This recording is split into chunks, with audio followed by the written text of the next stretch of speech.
and broadcast.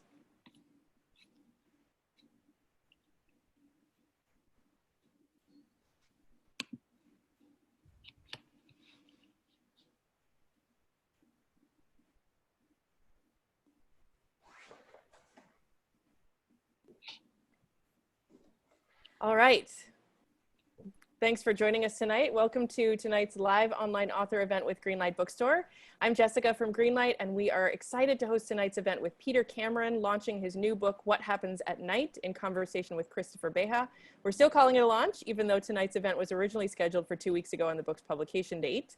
And with that in mind, I just want to say a huge thanks to Peter, to Chris, and the team at Catapult for making this event happen and for working with us to reschedule from August 4th when the tropical storm knocked out everyone's power and internet. We are glad to be here and together at last, and we're grateful to you for showing up and finding us again. Though we're not able to host events in our store spaces, our community of authors and readers is still here. We're grateful for your support and for the chance to make space for conversations and connection. Before we really get going, just a couple housekeeping things. In our Zoom webinar tonight, you can see and hear the speakers, but they can't see and hear you. They can see that you're here though, and you can see a count of fellow attendees at the top of your Zoom screen. You're welcome to post your comments and thoughts in the chat. It's a great way to show your appreciation for the author and interact with fellow attendees, and we'll be posting some information in the chat as well that you can take a look at. If you have a specific question you'd like to ask the author, we're gonna ask that you use the Q&A module. You can find that by clicking on the icon that looks like 2 speech balloons. We'll be pulling questions just from the Q&A to be answered in the later part of the program, but you can post them there anytime. We are recording tonight's event, so look for video on YouTube tomorrow and possibly on our podcast later on. And importantly, tonight's featured book, What Happens at Night, is available for sale from Greenlight Bookstore. We're excited to be able to offer actual shopping at the store 12 p.m. to 6 p.m. Tuesday through Saturday, and you can purchase Peter's books and many others on site, or you can order online at greenlightbookstore.com for quick pickup or for shipping anywhere in the US. So if you care about supporting the careers of authors and the ongoing existence of independent bookstores, buying tonight's featured book is a great way to show your support. Okay, so our interviewer for this evening is Chris Beha. He's the editor of Harper's Magazine and the author of the memoir, The Whole 5 Feet, as well as 3 novels, What Happened to Sophie Wilder, Arts and Entertainments, and The Index of Self-Destructive Acts, which he presented with a virtual event with Greenlight back in May. His writing has appeared in the New York Review of Books, the New York Times, and the London Review of Books, and he lives here in New York City with his wife and family. He'll be speaking tonight with our featured author, Peter Cameron. Peter's the author of 8 novels, including Someday This Pain Will Be Useful to You and Coral Glen, and 3 collections of stories. His short fiction has appeared in the New Yorker, the Paris Review, Rolling Stone, and many other literary journals, and he lives in New York City and in Sandgate, Vermont, where he's joining us from today. His new book, What Happens at Night, is an atmospheric and suspenseful novel set in a fading grand European hotel full of eccentric and sometimes unsettling patrons. It's been described by Garth Greenwell as, quote, faultlessly elegant and quietly menacing, like a tuxedo lined with knives. So you're in for something pretty special tonight. Peter's gonna start us off with a reading from the book, and then he'll be talking with Chris and answering your questions. Please take it away, Peter. Thank you. And thank you, Jessica, for welcoming in to Greenlight, for hosting this event, and especially to Chris for joining me. I really appreciate it.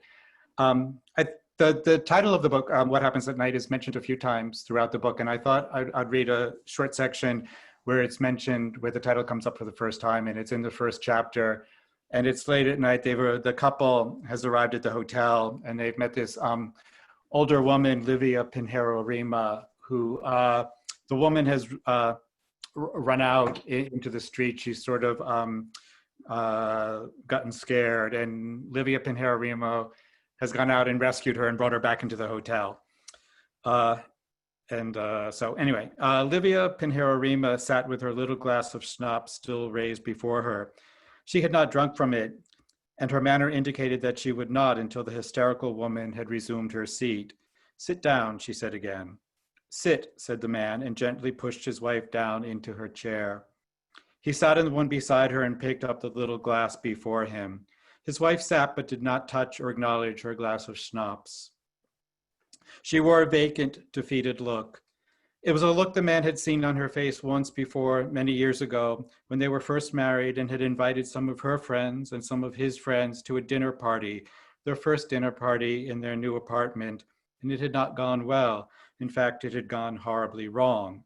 It was a miserably hot summer night, and they had no air conditioning. The food was badly cooked, and the guests, her friends and his friends, immediately assumed some weird hostility and said unfortunate things to one another. And as the dinner party progressed, it became more and more palpably disagreeable. And the man had looked up from the table after the plates from the main course, a whole fish, exotically baked in salt, which was almost inedible, had been cleared, to see his wife standing in the kitchen, gently tossing the salad in a huge olive wood bowl, a wedding present from her Italian grandmother, stoically lifting and turning the mess of leaves over and over again. And she had worn then a similarly stricken expression, as if she were tossing salad at the end of the world. I think we should drink to miracles, said Livia Pinheiro Rima. They happen. They have happened to me. She raised her glass a little higher in the air. The man picked up his glass and held it out. The woman continued to stare vacantly in front of her. She was somewhere else, he could tell. She was gone. Yes, he said, to miracles. He touched his glass to Livia Pinheiro Rima's and then swallowed the schnapps. Then he put his glass down on the silver tray and moved the woman's glass beside it. Livia Pinheiro Rima still held her glass in the air. We are going to bed now, said the man. You have been very kind to us both. Thank you. He stood up and helped his wife stand. He reached behind her and lifted the fur coat off her shoulders, and she let herself be slid out of it. It was the heaviest coat he had ever encountered, so heavy that it seemed to surpass the category of coat. This is yours, I assume, he said to Livia Pinheiro Rima. He carefully laid it across the seat. The woman held her arms across her chest and shivered. As much as it is anyone's, it is mine, said Livia Pinheiro Rima. She put her glass of schnapps down on the table and reclined back into the hollow of her chair. How sad everything is, finally. Sad? Asked the man. Yes, she said, sad. Everyone goes to bed eventually, don't they? It's what happens at night. People disappear, or they're not even there in the first place. Life is so wicked, so cruel, and not only the weather, not even the weather. She was looking not at them, but at some point past them, high above them, in the dim and upper netherworld of the lobby. The man did not know what to say. He was sure that the most necessary thing he had to do was to take his wife upstairs and put her in bed, and get in bed beside her and hold her until they were both warm and asleep, and continue holding her while they slept. Livia Pinheiro Rima sat forward, reached out, and stroked the fur coat. This is bear, you know, she said, Russian bear. Oh God, how I love this coat. I bought it off a white Russian in Trieste in 1938. She wept when she parted with it. It had been her mother's and maybe her mother's mother's. God only knows how old it is. Fur lasts if you take care of it. Your own skin doesn't, but fur does. I gave her twice what she asked for it, but it was still a crime. If I could find her, I'd give it back to her. The poor dear dead thing, not the bear, the white Russian. The bear too, I suppose. But you can't give back to the dead, can you? Good night, said the man. Livia Pinheiro Rima ignored him. She fell down out of the chair onto her knees and collapsed forward, weeping on top of the coat. He picked up his wife and carried her through the lobby toward the elevator, but he could not see how he could open the gate and fit himself inside it, holding his wife and operate it. All this assumed it was working.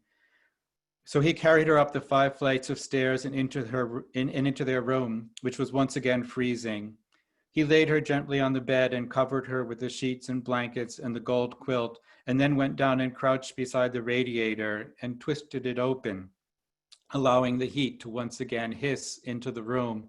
And then he undressed and got in bed and turned out the lamp and held his wife close to him.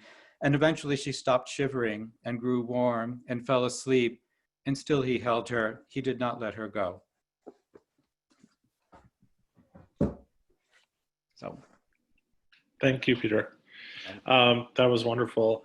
Thank you all for being here virtually. I will add my thanks on that front. Thank you to Greenlight for hosting us, and especially thank you to Peter and to Catapult for asking me to do this. I'm such a fan of your work. It's a real thrill for me. I had been familiar with your work for a long time, but a few years back I reviewed your previous novel, Coral Glyn, and that gave me an occasion to really read all of it. And it was honestly one of the great reading experiences of, the past, decades. It's just such a great body of work that you have built up, and so varied in such an interesting way in terms of the different ways that you seem to approach storytelling. But the thing that I mentioned to you that I was very struck by, which as a critic makes it very difficult to talk about, because this is one of the most difficult things I think to talk about, but is your ability to create a mood. And I think everyone who just listened to the last 5 minutes get a sense of what I'm talking about in your work. And I imagine that many of the people who are watching have read previous novels of yours and know exactly what I'm talking about. And the thing I wanted to start with that I was just curious about is whether that is something you're very conscious of it being what you want to do as a novelist, is create an atmosphere or a mood. And then I almost want to ask in the way that a lot of writers get asked, where do your stories come from? How do you get your ideas? Where do your moods come from? Do you have a sense when you start a book, I want this one to have this kind of feel, or is it something that you write into as you move along? Right. I think with this book, I was particularly aware of the mood of the book, whereas in other books, I've just sort of been paying attention to the world of the book and letting, if there is a mood or an atmosphere, it to collect itself, I guess. But this book was very much about being, about being transported, about me being transported. I feel like, when you write a book, like when you read a book, it's about getting out of yourself and being in a different place with people who are not yourself. And with this book, and I don't quite know why, but that was a very strong impetus for me to both be in a different world and with different people. And I think that's why this book is a little bit surreal in a way, and it doesn't quite correspond with the real world in ways most of my other books have. And it's interesting when you talk about mood, because what I thought a lot about in this book as I was writing it was the weather, and I think weather and mood, of course, correspond in some ways. But by setting this book in the far north of a far northern country, and in the middle of winter, so it was someplace I knew that it was always going to be cold, and it was always going to be dark, and that sort of, if nothing sets a mood, that does. I think because of that, because being aware that the book was cold and dark, I wanted to try and find as much warmth and humor in the story and in the characters as I could, because I always think if you're asking a reader to go on this journey with you, you have to provide certain things for the reader that keep them, I guess, both engaged and also and also warm, like you don't want them to freeze along with the characters. So it was a tricky balance to try and keep the book ostensibly cold, but in some ways to try and find warmth and humor within that cold world. It seems like one of the elements of humor is actually the way that you play with the mood or break out of it a little bit. So very early in the book, when this couple arrives in this Northern European sort of backwater, I thought of it as Baltic, but I don't know if that was in Europe, but it's European, but it's kind of Eastern Northern European, and maybe once great and faded, or maybe not, or it had an idea of grandeur. And they arrive by train after what was obviously a very long journey. And they get off at this station, and then the wife says something about, maybe there's a McDonald's around here or a Holiday Inn. And it's very difficult to explain to a reader why within 2 or 3 pages you have made it feel so unexpected that someone would mention McDonald's. You haven't announced that it's not a realist novel, or that this we're in a, so why wouldn't there be a McDonald's? But then all of a sudden, it's a bit jarring. And then the passage that you read, which is just a couple of pages later, you have this wonderful comic creation, Livia, talking about her coat coming from a white Russian in Trieste in 1938, which is the kind of thing that would be in a Nabokov story that was written in 1950. But there's a suggestion that maybe we're kind of in the present day, and so the idea that she was in 1938, I mean, it's you're jumbling things around. One of them is by introducing these contemporary, like real world elements into this otherwise kind of magical atmosphere. Right, right. I think, I mean, the pleasure I had in writing this book, and I think it's because, you know, by doing that, I wanted the couple, the man and the woman, to come from a real world, and we don't see very much of their life in New York City at all, or hear very much about it. But when we do, it's very concrete, and you know, where they're coming from, their past is real. But I feel like they've gone on this journey and they arrived at some place that is disorienting to them. But I guess, like, you know, with all and with all fiction I write, one of the I think one of the pleasures of writing fiction is that you it doesn't necessarily have to be true. It doesn't necessarily have to be correct. And you can make mistakes. You can lie. You know, you can do all these things that you're not supposed to do in real life. And so with this book, I wanted to indulge in that aspect of the pleasure of fiction, in terms of for both the reader and for me, to be in a world where things happened and things existed or didn't exist that didn't correspond to reality in a very rigorous way. And that I feel like every time you enter a novel, you know, you're not quite sure what world you're in, and we always assume it's a world that's analogous or corresponds to our own, but it is, you know, every novel is its own invented world in a way. And I think that's interesting to think about how those worlds do correspond to ours, but also differ from ours, you know. You seem also very interested in the possibilities that come from taking people out of their normal routine and putting them somewhere new. So that even, you know, I think your first, but certainly an early novel, The Weekend, you know, it has this element that's of the escaping from the city for the weekend, putting all these people together in a sort of country home, and then in Andorra and City of Your Final Destination, all of these have this element of, they kind of begin with people traveling to the place that will then be the setting of the novel, as if the events of the novel take place in this world apart where the normal rules don't apply and all of that. I think, you know, that I'm really interested in reading novels and writing novels in which people have experiences that change them. And so I think what you just mentioned, I often feel like I'm cheating, because, you know, it's much easier for people to change, or it's much more likely, I suppose, for people to change when they're taken out of their lives and transported, or, you know, find themselves in a foreign world.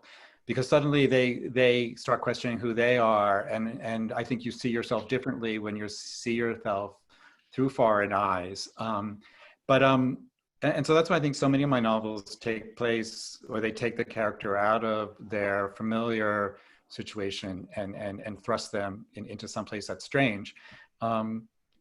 Yeah, and but I also been, I mean, I think my one novel, Someday This Pain Will Be Useful to You, is one of my few novels that's actually set in New York City, and it's a very real New York City, and it was sort of written in the moment. It was written during 2003, and everything in the book sort of corresponds to the city at that place and time. And that's there's something very satisfying about that too, you know, about paying attention to a place and trying to recreate it, a fictional world that's actually does correspond, you know, with the real world. It seems like there's in the other books that don't correspond, there's a thing that fiction these days is very much expected to do, which is to be politically engaged, to be to have some element of social commentary, not social in the sense of a novel of manners, which I do think is a tradition that you're often working in, but in the sense of like trying to dissect the way that late capitalism works, or large social systems work, that just doesn't seem to animate you very much. Is that fair to say? Yes, yeah, and I felt I've struggled with that over the course of my career, especially early on, where I started writing novels in the '80s when the AIDS crisis was something that was so present in so many people's lives, and as a young gay writer, I felt that's what I should be writing about, that I had sort of an obligation, or that, and I did. I sort of thought, well, that novels, they're art, but they should be political, and you should be engaged with the real world. And I tried to write books like that, and I just realized that I couldn't, that's not, and that other people were doing that much better than I could. And that I sort of realized, for me, what interested me is the personal, and people's really intimate personal lives. And for a while, I equated that with being decadent, that there was something decadent about the personal. And then I just finally sort of resolved that, there's room for all different kinds of novels, and different people are writing different kinds. And, I've always tried, with each of my books, I've always tried to do something sort of postmodern with a book, and to try and make it bigger and more complex. And yet I always end up writing the same sort of old-fashioned novel that Jane Austen wrote. And again, I've sort of, but I still have this feeling that I should be doing something different than what I'm doing. And but whenever I set out to do that, I fail. So, but it actually does feel that with the quarantine and shutdown, we're actually in a kind of Cameronian moment, and because that we all live our lives on the personal level. Obviously, a novel that operates on that level is going to have a lot to say to people, regardless of the political moment we're in. Right, and for me, I mean, because I think of my reading life and my writing life as being very sort of intertwined, and I do, my dog. I do feel, for me, that the pleasure of reading is, as I said earlier, was to get out of my own life and to be immersed in another world. And in that way, I find I'm drawn to books that are not, about the here and now so much, and that do allow me to experience times and places and people that I would not encounter in my own life. I want to ask you, we'll speak more particularly about this book and the world of this book. So it's, as I said, a Northern European country, and a great deal of it takes place at this, what calls itself a Grand Hotel. Can you say the name of the town or the name of the hotel? They asked me if I wanted to do the audiobook, to read the book, and I was like, no way, no, I'm going to let somebody else pronounce all these words. So it's a long sort of Slavic, Baltic-y / maybe even like Dutch or something seeming a name that one can't pronounce. But anyway, this setting of this Grand Hotel, and maybe you could just like speak a little bit about how that setting came to you, and was it fun working out all the details of the menu at the lobby restaurant and things like that? Yeah, I mean, the hotel, like the world of the book itself, it's a very created hotel, and I wanted it to be a hotel that, like the world of the book, isn't quite coherent, where there are parts of the hotel that are very grand and sort of old world, and then they get to their room and there's like this awful shag carpeting on the floor and this fake brick on the walls. And so it's a hotel that, it doesn't really sort of hang together. And it also it's a huge hotel, but there are very few people staying there. But I realized, I always realize these things as I'm working on my book, that, like I've done this before, that that, oh God, you know, here's another hotel. And and I think that's why I try and make my books so different from one another, or at least I try and do that, is because I'm aware that there are these things I keep coming back to, like hotels and grandmothers and old women and things like that. And so I feel like if I don't set my books in different worlds, those similarities would be even more obvious than perhaps they are. But it's interesting, and so it was fun creating this hotel because I just could sort of you know, dream a bit. But it's interesting that the menu, the guy goes down to dinner one night, and there's a menu posted by the door, and it's 17 courses, I think. And I found that menu. It's actually the menu for the meal that was served the last night on the Titanic in the first class dining room. And I sort of loved that. I thought it was so appropriate for That's amazing. Meal that's being served, yeah, that evening at this hotel. One of the you say how you play with the grandness of it, and then in certain ways the flimsiness of it. I'm hoping that this isn't a spoiler, if there can be such things in a book of this sort. But there's a very funny bit that has to do with the flimsy doors that seem like they've just been sort of like cheaply bought. But then there's a story about them that they are the doors to the boxes at the opera house that has been torn down. And I love that. But I wanted to talk a little bit about the operatic elements of this book. Livia sings opera. At one point, she's singing the Baracle from Offenbach's Tales of Hoffmann, and there's elements of this that feel a little Hoffmann-esque, a little bit. But there's also elements that feel very like you're in the world of a particular kind of opera. Is that an important influence for you? Yeah, I think with this book.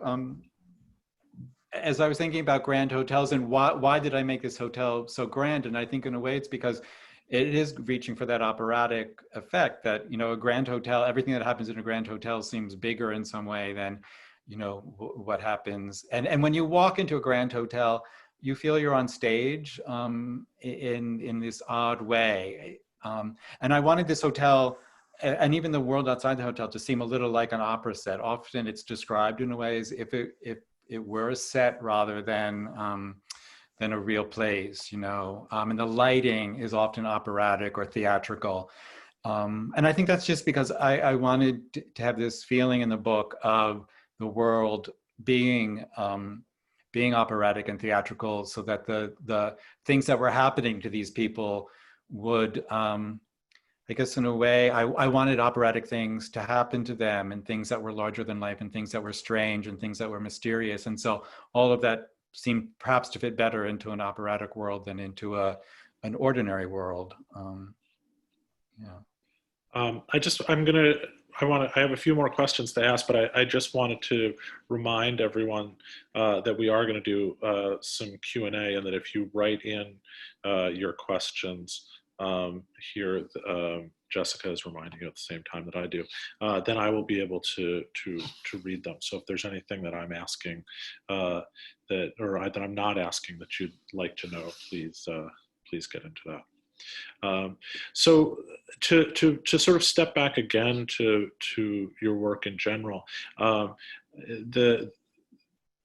several of your other books take place not in imagined places, but in real places that you have taken liberties to kind of wholly imagine, like Andorra, which is an Andorra of your imagining, and the Uruguay, and the city of your final destination. And I wonder, did you consider doing that in this case, or did you just kind of make up a country, or a nameless country, city? You know, I'm really guilty of that. And when I wrote Andorra, I felt, you know, there's a reason why the Andorra doesn't correspond to the real Andorra. But when I wrote City of Your Final Destination, which is set in Uruguay, and it is set in the real Uruguay, I thought, you know, I can't do this again. I can't write about a place I haven't been and don't know. But then I sort of rationalized and said, well, since all the characters are European and they're living in the middle of nowhere in Uruguay, I sort of thought, well, the middle of nowhere, wherever you go, is sort of the same. And they've sort of built this house in this world for themselves that they're inhabiting. So I thought, well, I'll try and get away with it. And then when I started this book, I knew that I didn't want there to be a corresponding real place. I wanted you to think about, well, are we in the Baltics? Are we in Finland? Are we in Russia? Or are we, someplace else? I think that's because for me, the joy of writing fiction is really, and I think I work harder when I'm writing against what I know. When you're writing about a world that you're creating, you have to picture it so that the reader can picture it, imagine it. And whereas, when I write about New York City, I sort of assume everybody has an idea of New York City or an experience of New York City. And so you're sort of doing shorthand, you allude to things and you have details, but it's not about, creating an entire world, which is what I was interested sort of in trying to do with this book. Although paradoxically, I think, you speak about the opera set element to this. It seems at times what you actually want the world to feel a little kind of like flat and not entirely filled in, because that's part of the effect you're like going for. I mean, if I'm right about that. And you also can't do that with New York. You can't name Madison Avenue and then not name anything else, not do a description and then just say this is going to be this moment of vagueness for the reader, because the reader brings all this in. But any street you name in this city, we're only going to have as much as you give, which allows you to do this withholding, which you can't do in real world setting. I know that's really true. So you only get as much of the places I give you, right? I mean, and then I sort of hope on top of that, you can extrapolate and build and do your own sort of, world imagining based on the images that you get from the book. And I'm sure every reader sort of imagines this place differently, which I like too. I think, I love that collaborative aspect of reading, that you take the text and you recreate it as the reader.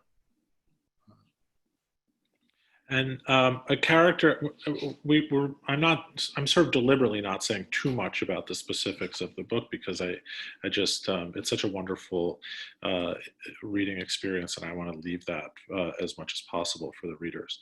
But in addition to Livia, who we've met, so there's this couple that has come to this town, and I don't think we've said this before, but they have come to this city to adopt a child. Then one of the people they meet in the hotel is Livia, and then another person they meet is this sort of crude, drunken, highly sexualized businessman. And can you say just a little bit about this character and how he fits into all of this, and where he came from in your imagination?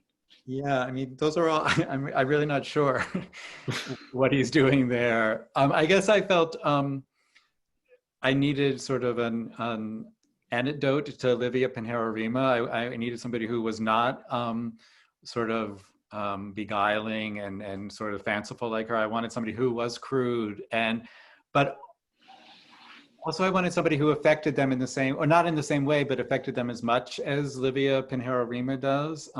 And I realized in the book, sort of looking back at the book, that there are that there are these parallels, that the man has these experiences with the businessman and the woman has these experiences with Livia Pinheiro-Rima. They're both fed a meal sort of by these two strangers. And so in a way, and it's one of those things, I think when I'm writing the book, I'm never really aware of why I'm doing what I'm doing. It all just seems very purely, I'm just trying to push the story forward and make things happen or have things happen. And then I look back and see, well, there is a pattern sort of, and that, and that those two characters you described sort of, even though they're very unlike one another, in the way they function in the book, they correspond, or they sort of share a similar purpose.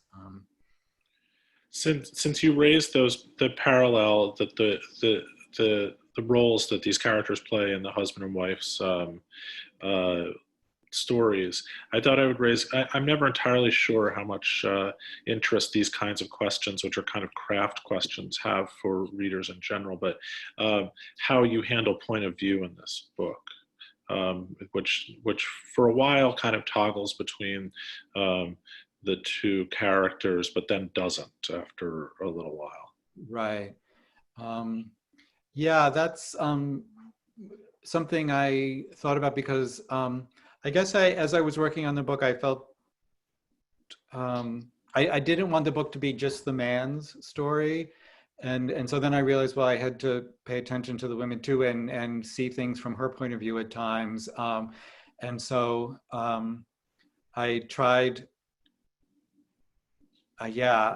And I guess I, for a while I thought, oh, there should be this balance. You know, if I was going to do that, it had to be perfectly balanced between the two characters, sort of 50-50.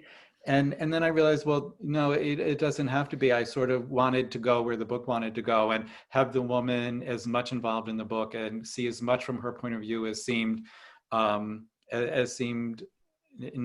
necessary, but that seemed workable, you know, and interesting. But I wanted her to inhabit as much of the book as she could. And I wanted her also, because I think she's the character who's going through the worst series of events and the largest change. And so I realized if I wanted to be privy to her interior life at the end of the book, I had to be there from the beginning too. So, and sometimes, then, yeah, go ahead. Sorry, I was going to say, sometimes we get kind of trapped by this, by kind of ideas of narrative, formal shapeliness that don't actually matter that much. But if you go back to a lot of the 19th century writers that we both love, they will occupy a given consciousness whenever they need to do it for the sake of the story, and then leave and maybe just drop into one character's head once for 2 pages and never do it again. And they just don't worry in the same way about that kind of stuff. Yes, yeah, and I like that freedom. I like that, you know, that big omnipresent world of those 19th century novels.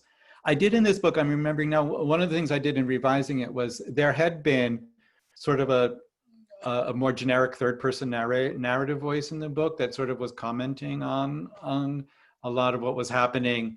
And I went back and I realized that it didn't need to be there, and it was sort of intrusive. And it was also me, I realized it was me commenting on a lot of what was happening, or me making observations that were sort of interested, that I thought were interesting, but I realized they were sort of getting in the way of the characters in the story. And so I took I tried to take all of that out. And then the other thing that we haven't mentioned, but is that the woman is quite ill, and that's part of the reason why they have not been granted an adoption in America and traveled all this way.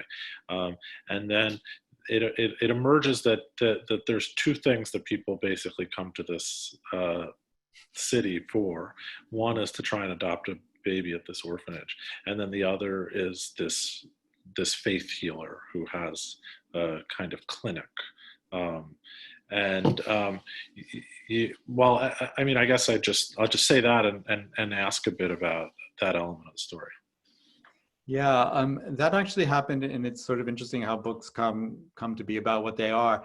But I started out, when I started writing this book, it was a singular journey. They were going only to adopt a child. That was the focus of the book. And then I ran into problems with that because I realized I didn't, at that time in my life, I didn't want to be writing about an adoption, but I like this couple, and they kept staying with me in my head in this journey they were on, really stuck with me. So I thought, well, I'll change it and they'll be going for another reason to this strange place. And I thought, well, okay, they'll be going to see a faith healer. And so I tried to write the book again with that journey in mind, that they were going and their purpose was to see this faith healer.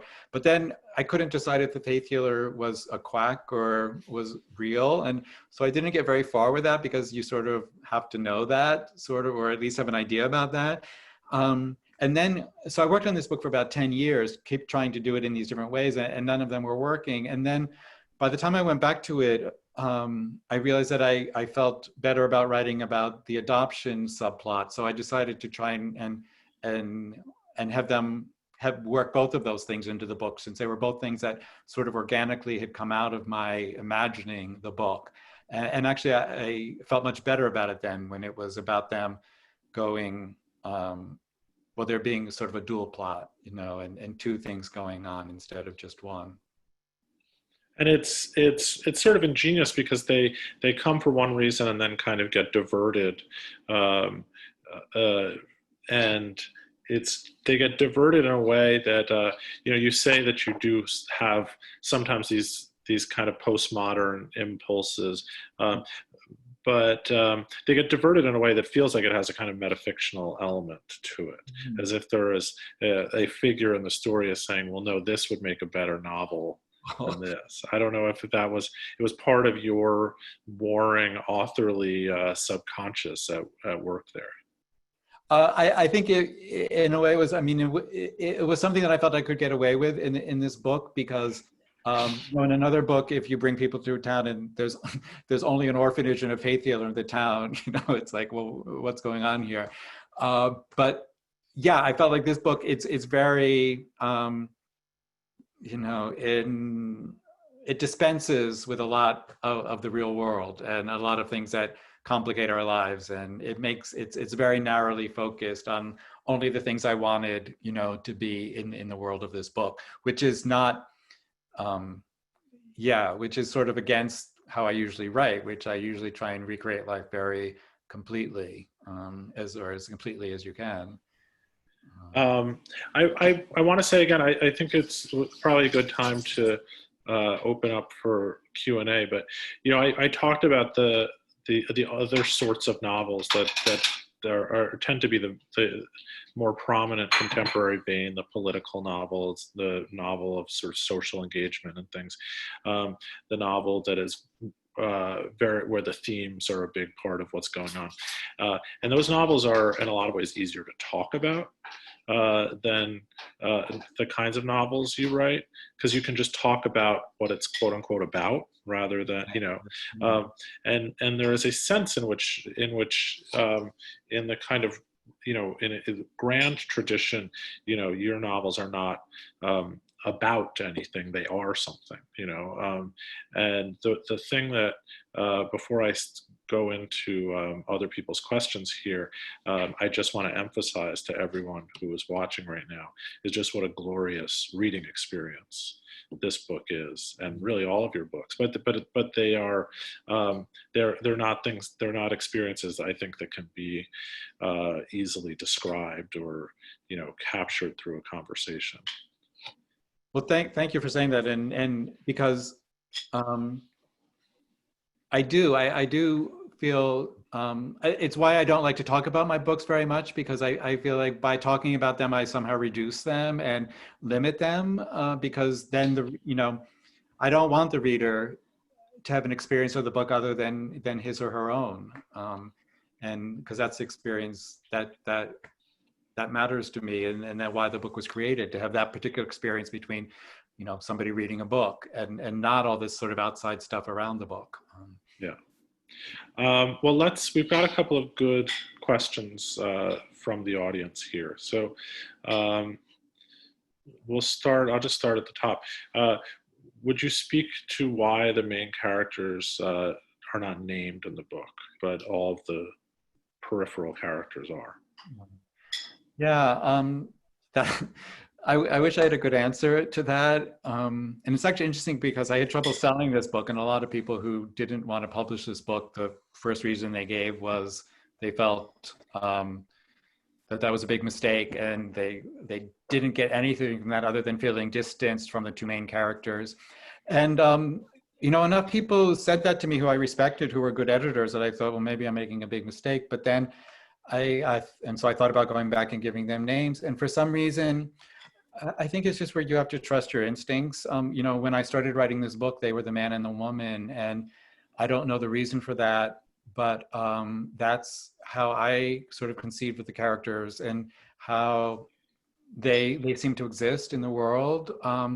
Yeah, so again, I can't explain why, but it seemed the right thing for me. And in the end, that's how you write a book, is you make decisions that seem right to you. And then So you hope that they resonate. And I realize this is a case where it works for some people and it totally bugs other people. if I'm going to just jump back in, but before I read more questions, do you find that most of the time when you're faced with those kinds of choices, you make them intuitively, or do you in this kind of way, it's just, this is what I did, it felt right, or do you are you analytical as a writer about these things sometimes? I think whenever I try and be analytical, and as I said, whenever I try and do something formally postmodern or interesting in a book, whenever I try and do something deliberate, it always ends up not working and seeming superimposed on the book, and so I realized, and that's how I feel like, it's very cliche to think about novels as being like dreams, but in this book particularly, I wanted it to have that dream-like quality where things happen that haven't been planned. Or it's going, the rhythm of the book is the rhythm of the subconscious more than the rhythm of conscious thought. So I have a question here that it has been posted by your wonderful editor at Catapult, Lee Newman, but I think it looks like is actually coming from the wonderful novelist Josh Ferris, and it is, quote, "I'm reading both of your most recent novels at the moment and enjoying them equally, but wow, how different they are. If you had to say, what special feature of storytelling or craft or prose would you import into your own work from the other if it were yours to have?"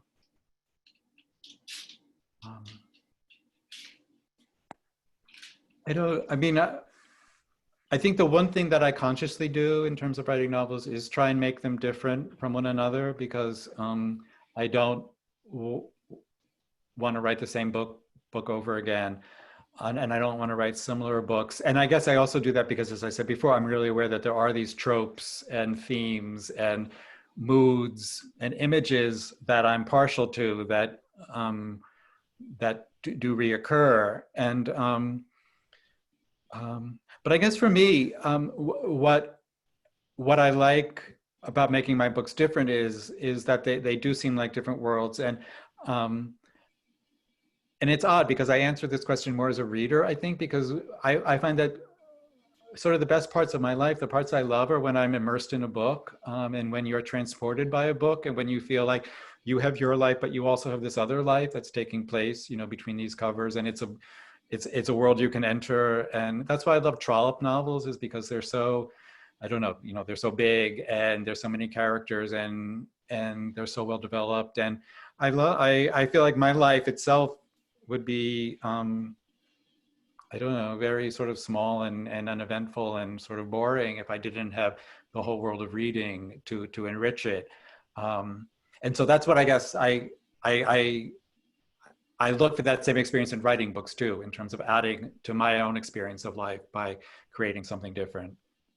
And that's why Oakland is set in, in England in 1950. And so it's this world that's very much created from books I've read. And I realized when I was writing that book that, and again, because I sort of stopped writing that book thinking I can't write a book about, a time and place I haven't been. But then I thought I've read so much literature or books that I love by British women novelists, mid-century British women novelists. And I realized that what you read affects you as deeply and sometimes I think more permanently than what you experience. And so that world of that book was, I think in some ways, much more familiar to me than worlds and experiences that I've encountered within my own life, which you pass through and sort of forget very quickly. So I have to say I completely botched that, because I realize now that I read it as though he were asking the question you answered, which had to do with your two most recent novels. But he was actually asking about my recent novel versus your recent novel, which are very different. Mine is exactly the kind of book that I was talking about before that you don't write. So I'm just going to answer, if I may, that my answer to that question of what I would import into my own work of yours, if I could, and it's precisely that dreamlike sense of strangeness. I'm a very analytical writer, and it means that if I want to have some kind of intrusion of the uncanny in my work, I sit and say, okay, now's the part in the book where you should have some intrusion of the uncanny. What would make a good figure of the uncanny? And kind of like think analytic, and you can't do that way, you know. And for me, I wish I could operate more on intuition. And I think there's, you know, the idea of having this character like Livia in the same novel as this businessman, and you know, allowing them both to exist in the same space, and all sorts of things that happen in this book that I won't get into. I think those aren't things that you can think yourself into. You have to just kind of sit down and intuitively operate on the page and make that happen. And I wish I had more of an ability to do that myself. Well, I also wish I had read that question properly. Okay. Well, now that you rephrase the question, I can answer it again, because what I so marveled about with your book and enjoyed so much was that it's so knowledgeable about so many different worlds. And it's like, for me, I kept thinking, how does he know this? How does he know all this? How does he know all this about baseball? How does he know all this about finance? How does he know all this about journalism? And it's not as if I felt the book, any of it was forced into the book, or that it felt researched and appended to the book. It all was so seamlessly enmeshed with the narrative and the characters. All the information comes out of them. But it's something,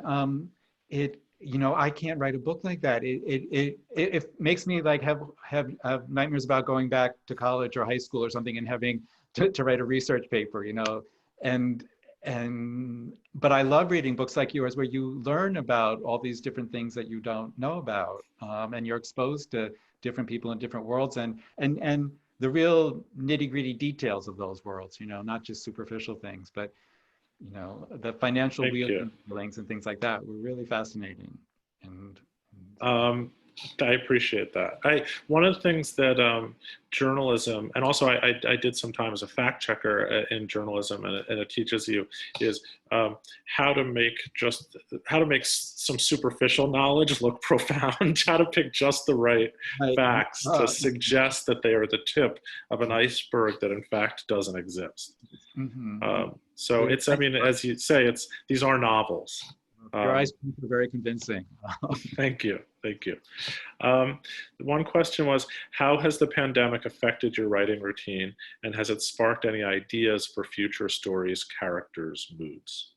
I feel like, and I heard another writer say this recently, but that the pandemic, I mean, this situation of the last 6 months hasn't really altered my life very much, because I've always been sort of living alone and being reclusive and spending most of my time reading and writing, which is what I've been doing. So I feel like it hasn't had much of an effect on my creative process or at all. I mean, the thing that's been great about it is that I've been able to read a lot. And what I've really loved and particularly enjoyed about the reading during the pandemic is that I think being able to read a novel in 1 or 2 days, which is how I think novels were probably meant to be read. And, you know, back when people had a lot of leisure time, they could read novels like that. And suddenly it's really difficult to read a novel like that. I think most people are way too busy to read a novel in 1 or 2 sittings. But I've been able to do that. And I've really enjoyed the luxury of immersing yourself in a novel over a long period of time. We should just about wrap up, but since you mentioned that, I wanted to ask, I was not going to ask because, again, I don't know how much these structural questions matter to people in general, but I actually thought about the chapter lengths of your book being very attuned to a sitting. They're long-ish chapters, but it's not a long book. But it felt like the typical time that somebody gives themselves to sit down with a book, it would be a time to read one of these chapters of these books, and then you do it, 6 times or something over the course of a day or 2, and then the book is over. Is there anything to that? Did you think about the I didn't know. lengths of the chapters? I do. One of the things I like about books and novels is like how many different ways they can be formed. You know, you can have a novel that's 3 books or 3 volumes, and then each volume is divided into chapters, and chapters are divided into sections. And I like that, the whole sort of architecture of different novels. So that's something I do think a lot about. And with this book, it was interesting. It didn't find its form until very late in the process. I had a manuscript that wasn't sort of divided in any way. And then when I started thinking about that, I realized that it takes place over, I think it's 6 or 7 days, and that each day is sort of a complete, well, an entity sort of, in that it worked to divide it up, have each chapter correspond with a day, which is something I'd never done before. And it, in some ways it seemed artificial, but it seemed to work for this book because they're very aware of sort of which day they're in on this journey they're on. So this seems like a good one to go out on. Since you mentioned that you've been getting a lot of reading done, someone would like to know, what have you been reading, and what titles have you devoured in 1 or 2 sittings recently?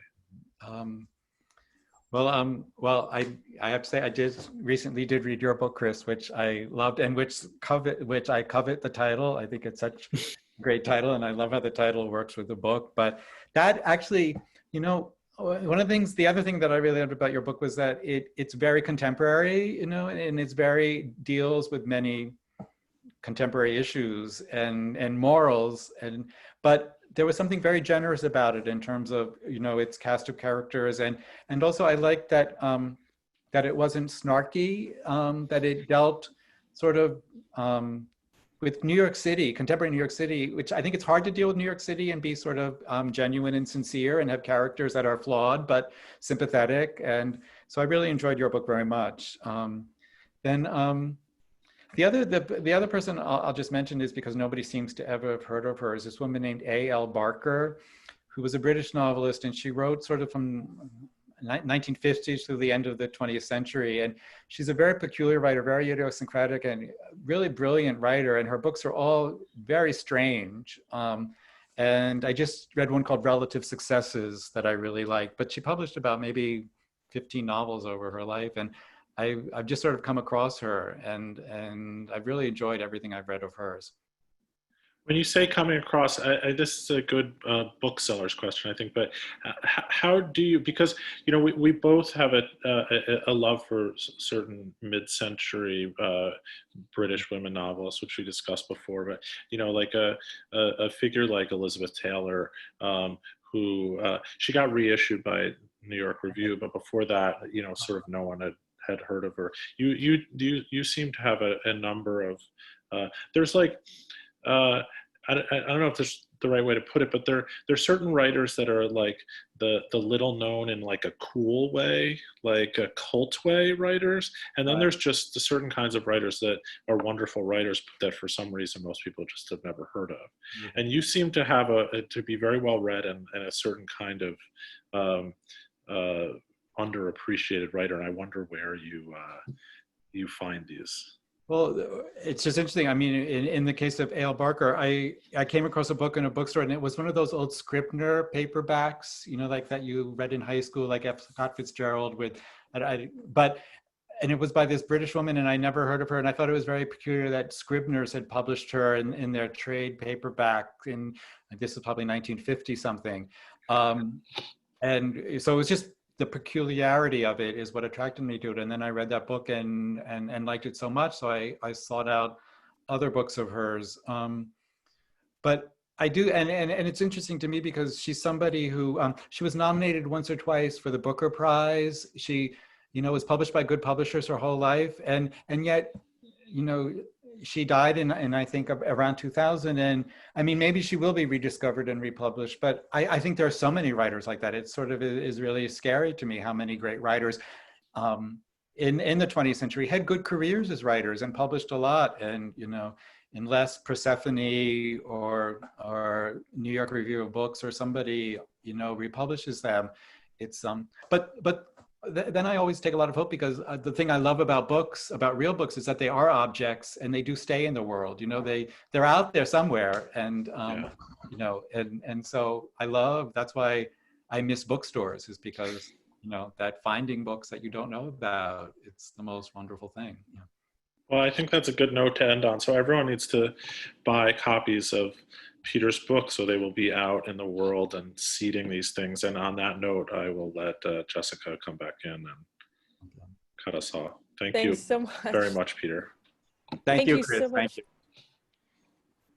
I hate to be at the end of this wonderful conversation, but thank you so much, Peter and Chris, for sharing all of this with us. You can find links in the chat to buy Peter's book and Chris's book and some of the other things that were discussed. And you can find this recording later on YouTube. We hope that you will visit us at Greenlight Bookstore. We're open Tuesday through Saturday. You can come and browse and smell the books, and we'd be happy to make recommendations. And you can also buy books on our website, greenlightbookstore.com. So thanks so much again, and have a great evening.